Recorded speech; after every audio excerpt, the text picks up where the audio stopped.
প্রশ্ন করেছে কি মানুষ মারা গেলে তাকে কি তুলসীর গাছ তুলসীর কাষ্ঠ দেয়া যাবে? অন্য প্রশ্ন হলে বলতাম না, কিন্তু এই প্রশ্ন হলে না বলে যাব না।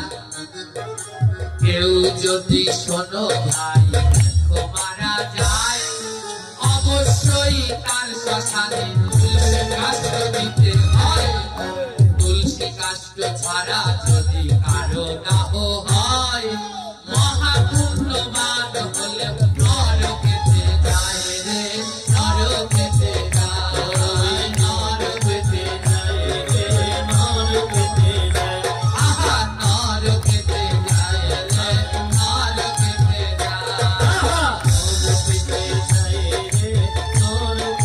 যায়। কেউ মারা গেলে ওই সমাধিতে তুলসী কাষ্ঠ না দিলে সে মহাপুণ্যবান হলেও নরকেতে যায়। সারা জীবন করলে তো কিছুই শেখো না। ভারতের প্রধানমন্ত্রী গান্ধী তিনি যখন মারা গেলেন চন্দন কাষ্ঠ আনলো, এখনো সেই ছবি আছে, প্রমাণ করে দেখো। ওই চন্দন কাষ্ঠের উপরে একাধিক তুলসী গাছ ছিল, কেন সেখানে তুলসী প্রয়োজন ছিল রে, প্রয়োজন ছিল রে, প্রয়োজন ছিল। যখন ওই প্রধানমন্ত্রী মারা গেলেন চন্দন কাষ্ঠ দিয়ে তাকে সৎকার করেছে, আজ সেই ছবি আছে। ওই চন্দন কাষ্ঠের উপরে তুলসী গাছ দিয়েছে। ওনরা বুঝলেন তুলসী গাছের মাহাত্ম্য, কিন্তু বাঙালিরা আমরা এখনো বুঝলাম না। বলে তুলসী গাছ আগুনে দেয়া যায়, তুলসী গাছ পোড়ানো যায়, গলায় তুলসীর মালা নিয়ে অনেকে মারা যায়। দুষ্টু পাষণ্ডরাই আবার মালা খুলে রেখে দেয়। কেউ গলায় তুলসীর মালা বলে দেও রাখলো, অনেক পাষণ্ড আছে মালা খুলে রেখে দেয়। বলে তুলসী গাছ পোড়ানো যায় না। আরে তুলসী গাছের প্রতি কত মায়া, এই মায়াটা জীবের উপরে হলো না কেন?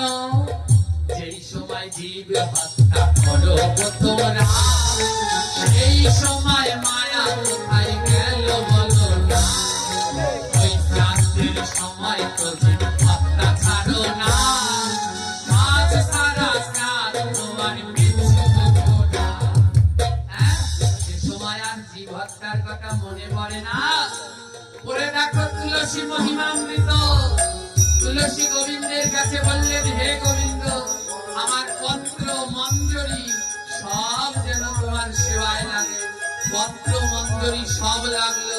তুলসী গোবিন্দের কাছে বলল, প্রভু আমি মরে যখন শুকিয়ে যাব, আমার কাঠটাও যেন তোমার সেবায় লাগে। বলে কিভাবে? যেইখানেতে যজ্ঞ হবে সেইখানেতে দেয় তুলসী গোবিন্দের কাছে দেখো। ও প্রভু, যেইখানে যজ্ঞ হবে এই তুলসীর শুকনো কাঠ যেন যজ্ঞে দেয়। আমি তুলসী, আমার দেহ কাষ্ঠ যেন পুড়ে ছাই হয় যজ্ঞে। শোনো ভক্তগণ, যজ্ঞ মানে ওই বেদি করে ওর মধ্যে যজ্ঞ করাই যজ্ঞ নয়।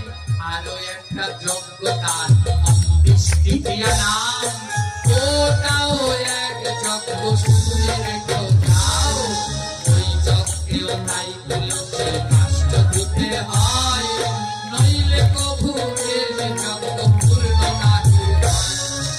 আমাদের জীবনের শেষ যজ্ঞ ওই দেহটাকে সৎকার করা, ওটা যজ্ঞ, ওটা একটা যজ্ঞ। তাই ওই যজ্ঞে তুলসী কাষ্ঠ দিতে হয়। তুলসী কাষ্ঠ না দিলে ও যজ্ঞ কোনোদিন পূর্ণ হয় না। তাই অবশ্যই কেউ দেহ ত্যাগ করলে, কেউ মারা গেলে অবশ্যই ওই সমাধিতে শ্মশানে তুলসী কাষ্ঠ দিতে হবে। বসেন বাবা, তুলসী কাষ্ঠ দিতে হবে। তুলসী কাষ্ঠ না দিলে তার কোনোদিন উদ্ধার হবে না। হ্যাঁ, আমার দেবেন না, দেবেন না।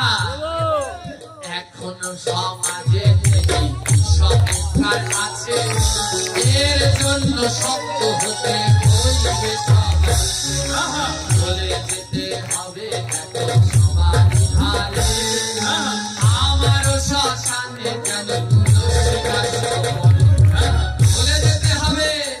মরলে পরে চন্দন কাষ্ঠ, ওই যে চন্দন কাঠ কিনে আনেন ও পেয়ারা গাছের চাল, ও লাগবে না, দিও আমায় তুলসী কাষ্ঠ, তুলসীর মালা গলায় দিও, আর তুলসীর কাষ্ঠ দিয়ে আমার শেষ যাত্রা সাজিয়ে দিও। তাই অবশ্যই তুলসী কাষ্ঠ দেবেন। হ্যাঁ, আমি তো দেই মা, এ আপনাদের জায়গায় নয়, সব জায়গায় আছে। যেখানে কেউ মারা যায় আমি লুকিয়ে লুকিয়ে এক টুকরা তুলসী কাঠ নিয়ে যাই। আমি ওই আম কাঠ দেই না, কেউ মারা গেলে আমি তুলসী কাঠ দিয়ে আসি। কারণ ওরা তো দেবে না, দিতেও দেবে না, কিন্তু যারা ভক্ত লুকিয়ে লুকিয়ে হলে দেবে, কারণ কেউ না দেখলেও আমার গোবিন্দ তো দেখবে। ওই তুলসী কাষ্ঠের গুণে হয়তো ওই আত্মা উদ্ধার হয়ে